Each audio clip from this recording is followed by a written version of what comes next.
স্নেহাধী নবম শ্রেণীর শিক্ষার্থীবৃন্দ, সুপ্রভাত। আজকে আমরা মোহাম্মদ ওয়াজেদ আলী তার মানুষ মোহাম্মদ সাল্লাল্লাহু আলাইহি ওয়াসাল্লাম এই গল্পটি আলোচনা করব এবং পড়ব। তো প্রথমে আমরা লেখক মোহাম্মদ ওয়াজেদ আলী তার সম্পর্কে একটু জানি। তিনি আমাদের আজকের পাঠ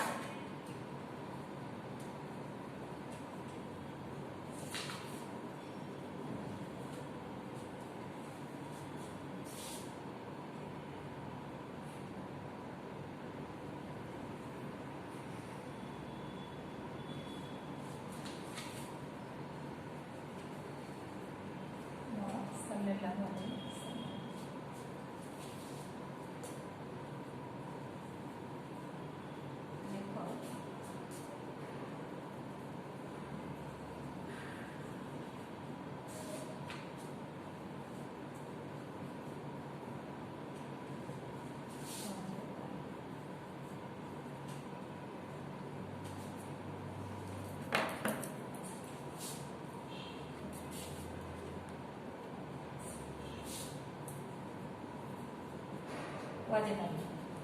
তো আমরা এই লেখক সম্পর্কে আগে প্রথমে একটু জেনে নিই। তার জন্ম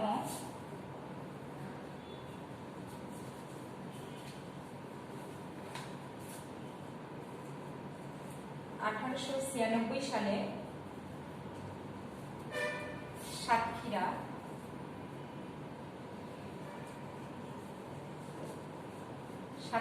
জেলার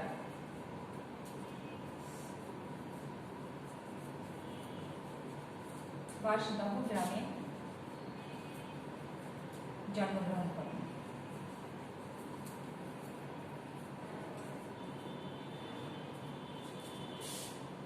তো এই লেখক তিনি তার পেশা ছিল মূলত তার পেশা সাংবাদিকতা।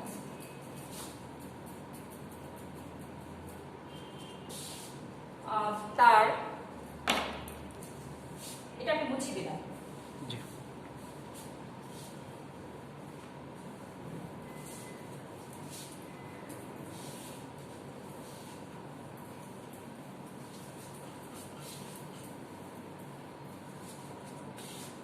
প্রিয় শিক্ষার্থীরা, তার উল্লেখযোগ্য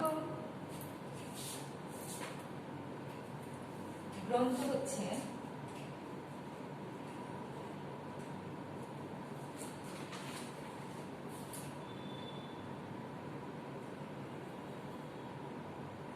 মরুভাস্কর,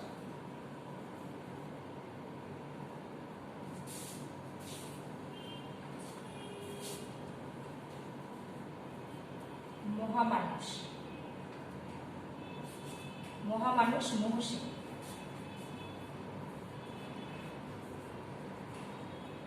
সৈয়দ আহমেদ ইত্যাদি। তার আরো প্রচুর গ্রন্থ রয়েছে ইত্যাদি। তো তার মৃত্যু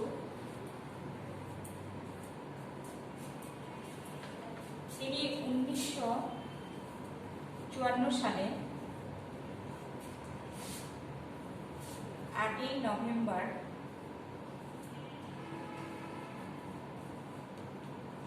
নিজ গ্রাম অর্থাৎ বাঁশদহে মৃত্যুবরণ করেন। তো আমরা এই লেখক সম্পর্কে জানলাম। এবার আমরা মূল গল্পে আসি। এই পাঠটা পড়ে তোমরা কি কি শিখতে পারবে সেই সম্পর্কে আমি একটু শিখন ফলটা তোমাদেরকে লিখে দিচ্ছি। আমরা আসলে এই গল্পটা পড়ে কি কি জানতে পারব। শিখন ফল।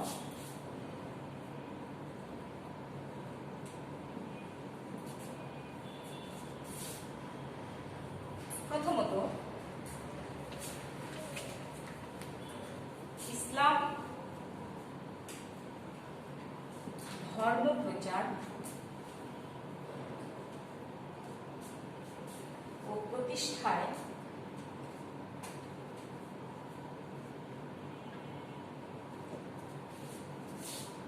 মহানবী সাল্লাল্লাহু আলাইহি সাল্লামের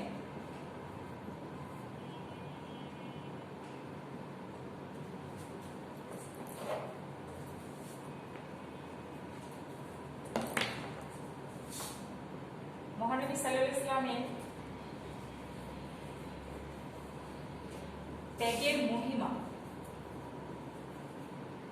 সম্পর্কে জানতে পারবে।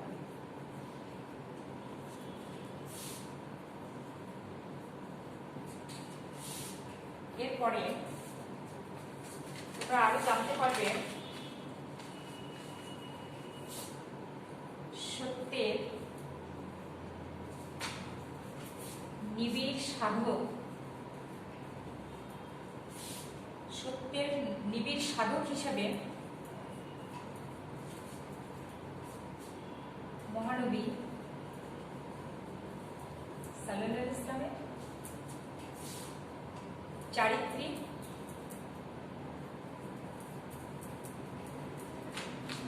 বৈশিষ্ট্য সম্পর্কে জানতে পারবে। তোমরা আরো জানতে পারবে, তোমরা এরপরে আমরা এই পাঠ শেষে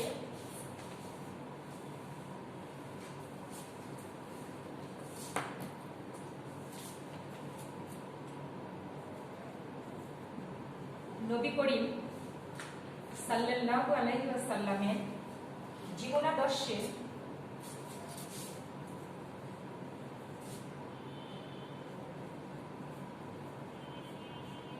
অনুপ্রাণিত হয়।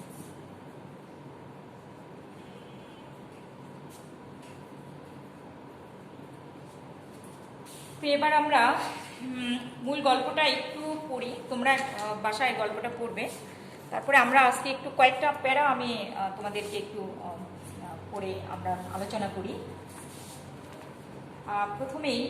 প্রথম প্যারাটা আমরা একটু পড়ে নিচ্ছি। হজরতের মৃত্যুর কথা প্রচারিত হলে মদিনায় যেন আধার ঘনাইয়া আসিল, কাহারও মুখে আর কথা সরে না, কেহ বা পাগলের মতো কাণ্ড শুরু করে।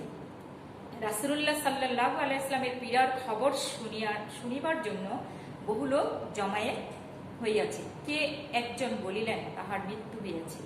বীরবাহু ওমর উলঙ্গ তরবারি হাতে লইয়া লাফাইয়া উঠিলেন, যে বলিবে হযরত মরিয়াছেন তাহার মাথা যাইবে। এখানে আমরা দেখছি যে যখন নবী করিম সাল্লাল্লাহু আলাইহি ওয়াসাল্লাম অসুস্থ ছিলেন এবং তার মৃত্যুর খবর শুনে কেউ যখন একজন বলল, তখন বীরবাহু ওমর এখানে কে ছিলেন?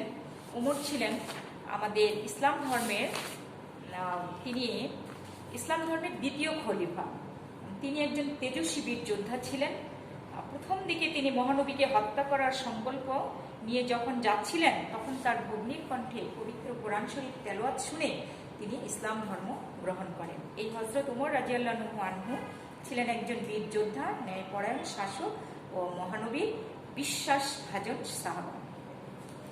তিনি উলঙ্গ তরবারি মানে খোলা তরবারি নিয়ে বললেন যে যে নবী করিম সাল্লাল্লাহু আলাইহি ওয়াসাল্লামের মৃত্যুর কথা বলবে তার মাথা তিনি কি করবেন? মাথা কেটে ফেলবেন। এরকমই অনেকে নানান ধরনের পাগলের মতো কাণ্ড করছিল, কেউ মূর্ছা যাচ্ছিল। এমনই অবস্থায় মহামতি আবু বকর, তিনি ছিলেন ইসলাম ধর্মের প্রথম খলিফা, তিনি প্রথম ইসলাম গ্রহণ করেছিলেন। এই আবু বকর শেষ পর্যন্ত হজরতের মৃত্যুসজ্জার পাশে ছিলেন। তিনি গম্ভীরভাবে জনতার মধ্যে দাঁড়াইলেন, বলিলেন, যাহারা হাতের হজরতের পূজা করিত। এখানে পূজা বলতে যে তাকে শ্রদ্ধা করা, তাকে মানা, তাকে অনেক বেশি সমীহ করা, এটি বোঝানো হয়েছে যে যারা হজরতের পূজা করিত তাহারা জানুক তিনি মারা গিয়াছেন। আর যাহারা আল্লাহর উপাসক তাহাদের জন্য জানা উচিত অমর অবিনশ্বর, আল্লাহ অমর অবিনশ্বর, আল্লাহর সুস্পষ্ট বাণী। মুহাম্মদ সাল্লাল্লাহু আলাইহি ওয়াসাল্লাম একজন রাসূল বইয়ার কিছু নন, তাহার পূর্বে আরো অনেক রাসূল মারা গিয়েছেন। রাসূল সাল্লাল্লাহু আলাইহি ওয়াসাল্লাম মরিতে পারেন, নিহত হইতে পারেন, তাই বলিয়া তিনি যে সত্য তোমাদের দিয়া গেলেন তাহাকে কি তোমরা মাথা পাতিয়া গ্রহণ করিবে না? এই বিশ্বভুবনে ওই দূর অন্তরিক্ষে যাহা কিছু দেখিতে পাও সবই আল্লাহর সৃষ্টি, তারই দিকে সকলের মহাযাত্রা। এখানে দেখো অন্তরিক্ষ মানে মহাকাশ। আমরা যা কিছু আকাশ এবং জমিনে যা কিছুই দেখতে পাই সেগুলো সবই আল্লাহ পাক সৃষ্টি করেছেন। কিন্তু নবী করিম সাল্লাল্লাহু আলাইহি ওয়াসাল্লাম ছিলেন আমাদের এই মতো একজন রক্তে মাংসে গড়া মানুষ। তার মৃত্যু আছে, আমাদেরও যেমন মৃত্যু আছে, তারও মৃত্যু আছে। এই জিনিসগুলো যখন মহামতি আবু বকর সকলের সম্মুখে বললেন, তখন অনেকেই তাদের চৈতন্য ফিরে আসলো। চৈতন্য বলতে যে তাদের চেতনাটা ফিরে আসলো। তারা যে পাগলের মতো, উন্মাদের মতো নানান ধরনের আচরণ করছিল, তখন তাদের মোহাম্মদ মৃত্যু তোমারই ভাগ্য, তাদেরও ভাগ্য, তাহার অন্তরে ধনিয়া উঠিল মুসলিমের গভীর প্রত্যয়ের স্বীকারোক্তি অমর সাক্ষ্য, মোহাম্মদ সাল্লাল্লাহু আলাইহি ওয়াসাল্লাম আল্লাহর মানুষ ও রাসূল। তাহলে আমরা এখানে একটু পড়লাম। এরপরে তোমরা আরেকটু পড়ে নিবে যে পুরো আমরা যতটুকু আজকে পড়বো, শেষে আমরা দেখি যে এই নবী করিম সাল্লাল্লাহু আলাইহি ওয়াসাল্লাম কেমন ছিলেন। নবী করিম সাল্লাল্লাহু আলাইহি ওয়াসাল্লাম তিনি মানুষের মন আকর্ষণ করিয়াছিলেন মুখ্যত তাহার মানবীয় গুণাবলী দ্বারা। মক্কার শ্রেষ্ঠ বংশে জন্মগ্রহণ করিয়াও তিনি মুহূর্তের জন্য সেই বংশ গৌরব করেননি। জন্মদুঃখী হইয়া তিনি সংসারে আসিয়াছিলেন। এই দুঃখের বেদনা তার দেহ সৌন্দর্য ও চরিত্র মাধুর্যের সহিত মিলিয়া তাহাকে নরনারীর একান্ত প্রিয় করিয়া তুলিয়াছিল। আবাল্য তিনি ছিলেন একজন বিশ্বস্ত, প্রিয়ভাষী এবং সত্যবাদী। তার অসাধারণ যোগ্যতা, বুদ্ধি, বিচার শক্তি, বলিষ্ঠ দেহ দেখিয়া মানুষ অবাক হইয়া যেত। তাই এ সকল গুণের জন্য বিবি খাদিজাও তাকে আকর্ষণ করিয়াছিলেন। আমরা এইটুকু পড়লাম। এই পড়ার মধ্যে আমরা এখন একটু দেখি যে এর মধ্যে কিছু নতুন শব্দ রয়েছে, যে শব্দগুলোর অর্থ তোমাদের জানা দরকার। যতটুকু আমরা পড়লাম তার মধ্যে আমরা একটু কঠিন শব্দ বা যে শব্দের অর্থগুলো আমরা জানি না, সেগুলো আমরা একটু জেনে নেব।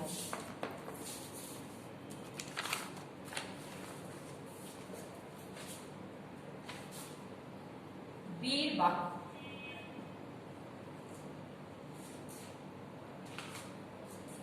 তারপর আছে বয়ান, এরপরে আরেকটা আছে গ্রীবা,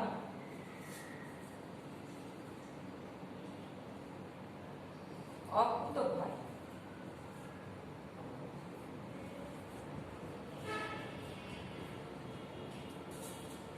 আরেকটা আছে রাহি। এগুলি নতুন শব্দ বা অজানা শব্দের অর্থগুলো। তো বীর বাহু মানে শক্তিধারী, প্রচন্ড শক্তিধর, তাকে আমরা এখানে উল্লেখ করা হয়েছে বীর বাহু হিসাবে। আর বয়ান হচ্ছে মুখ নিঃসৃত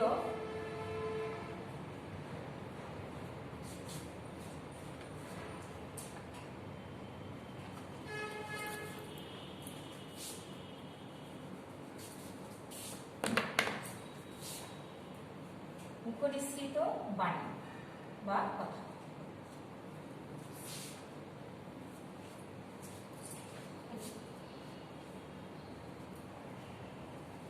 আরেকটা হচ্ছে কি গ্রীবা।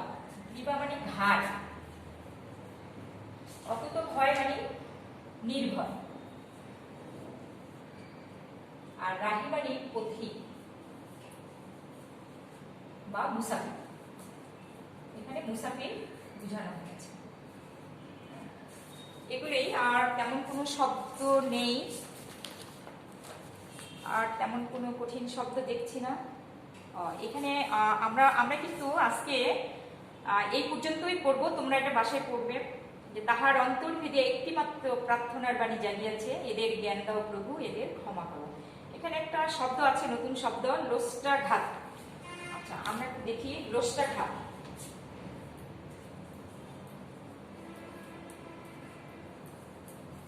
লোষ্টাঘাত, লোষ্টাঘাত শব্দের অর্থ হচ্ছে মানে ঢিল যে দেয়, ঢিলের আঘাত। নবী করিম সাল্লাল্লাহু আলাইহি ওয়াসাল্লামকে অনেকে ঢিল দ্বারা আঘাত করেছিল, এখানে সেটাই বোঝানো হয়েছে লোষ্টাঘাত। আর কোনো তেমন কঠিন শব্দ নেই। প্রিয় শিক্ষার্থীরা, আমি এখন তোমাদেরকে যতটুকু আমরা পড়লাম, এইটুকু যা পড়া হলো, এইটুকু মূল ভাবটা আমি তোমাদেরকে একটু মানে জানাচ্ছি। হ্যাঁ, তোমরা একটু বুঝে নিবা। তারপরে পুরো গল্পটা যখন শেষ হবে তখন আমরা পুরো গল্পের মূল ভাবটা জানবো, কিন্তু যেটুকু আমরা পড়লাম সেইটুকু মূল ভাবটা তোমরা একটু শুনে নাও।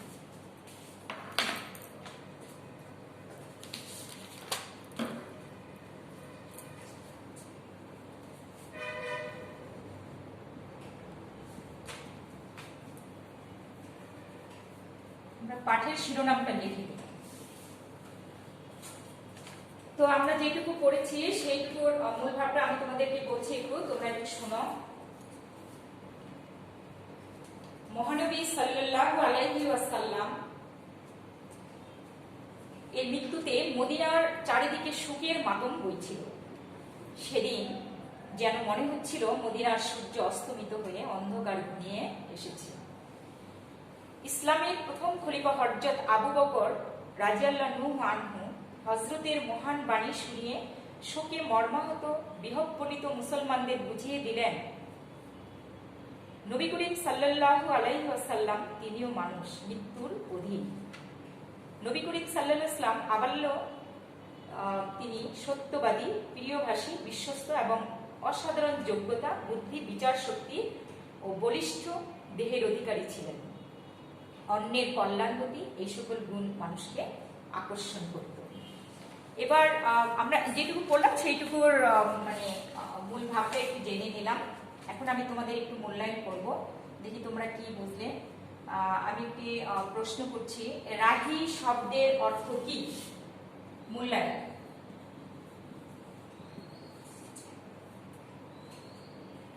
আমি কিন্তু তোমাদের শব্দার্থের মধ্যে জানিয়ে দিয়েছিলাম রাহি শব্দের অর্থ কি। আমি এখানে অপশন দিব,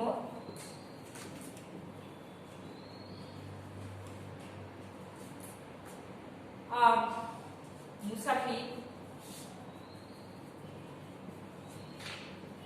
প্রবাসী,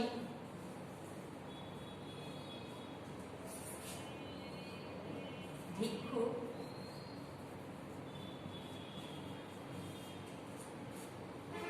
মিসকিন।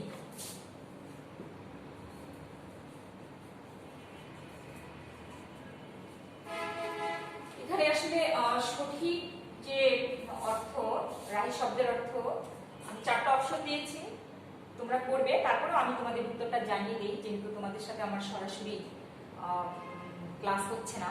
সরাসরি ক্লাস হলে অনেক কিছু প্রশ্নোত্তরের মাধ্যমে আমরা জানতে পারি। এখন কি করবা, করোনার কারণে এই অবস্থা। তো রাহি শব্দের অর্থ হচ্ছে আসলে মুসাফির। আমরা এর আগে শব্দার্থের ক্ষেত্রে এটা জেনেছি।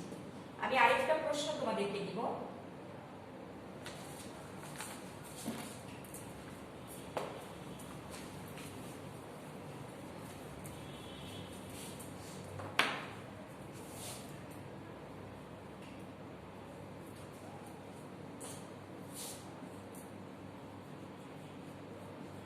উলঙ্গ তরবারি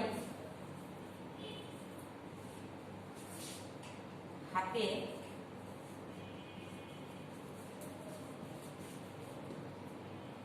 লাফিয়ে উঠল কি?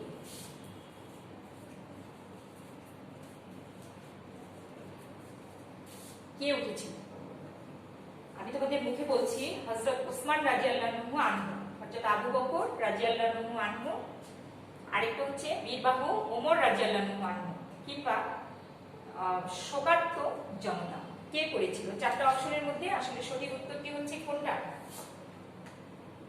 সঠিক উত্তর এটাও আমি জানিয়ে দিচ্ছি,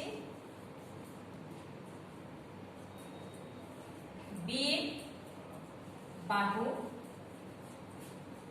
ওমর রাদিয়াল্লাহু।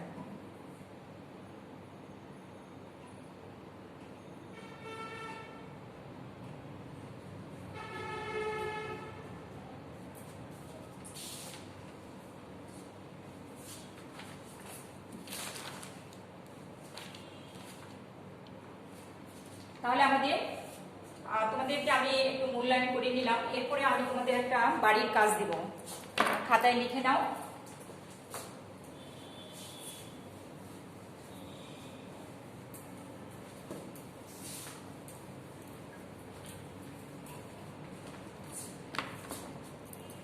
বাড়ির কাজ,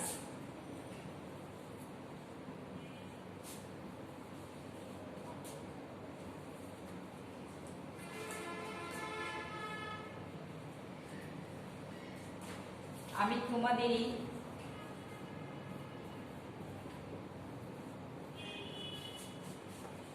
তোমাদেরই মতো একজন মানুষ। কমান্ড দিয়ে দিলাম, ব্যাখ্যা করো। শিক্ষার্থীরা, এটা প্রশ্নের মান হচ্ছে 2। তোমরা জানো যে আমাদের সৃজনশীলে আমি 2 নম্বর প্রশ্নটা দিয়েছি তোমাদের। আমি তোমাদেরই মতো একজন মানুষ, ব্যাখ্যা করো। তাহলে আজকে এখানেই শেষ। আবার দেখা হবে। ভালো থাকো, সুস্থ থাকো, নিরাপদে থাকো, বাসায় থাকো। আল্লাহ হাফিজ।